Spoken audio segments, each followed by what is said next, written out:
Les trous noirs sont des phénomènes cosmiques fascinants.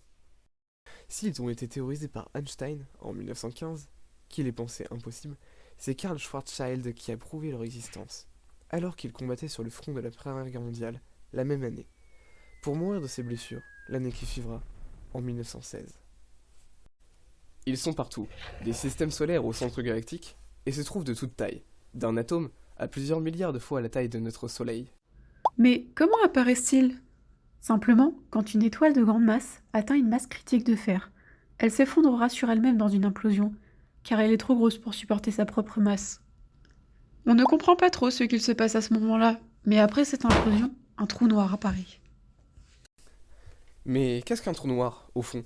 C'est un objet cosmique très lourd et compact, comme si l'Everest tenait entièrement dans un carré de sucre. Cet objet est si gros qu'il déforme l'espace-temps autour de lui et absorbe tout, absolument tout. Ce que l'on détecte d'un trou noir, c'est l'horizon des événements, le point de non-retour à partir duquel même la lumière ne peut pas s'échapper.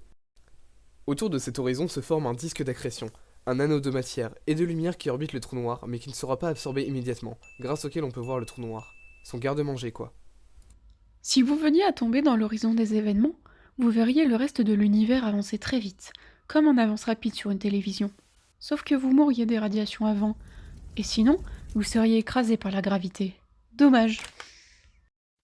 Mais si vous étiez immunisé aux radiations, aux températures proches du zéro absolu et à la pression extrême, vous pourriez peut-être arriver dans la singularité, le cœur du trou noir. Mais en tant que spaghetti, vu que votre corps sera déformé par l'effet de distorsion spatio-temporelle. Dedans, il pourrait y avoir un tout autre univers, Coucou les petits. où vous pourriez ressortir d'un trou blanc, qui rejette tout, où vous vous retrouveriez dans une bibliothèque multidimensionnelle, ou juste de l'information en deux dimensions. En fait, on n'en a aucune idée, car la singularité est cachée derrière l'horizon des événements. Cependant, les trous noirs, aussi dangereux qu'ils soient, sont peu communs à l'échelle universelle. Ce n'est pas comme si un trou noir allait apparaître dans votre ville du jour au lendemain. Vous pouvez donc dormir sur vos deux oreilles.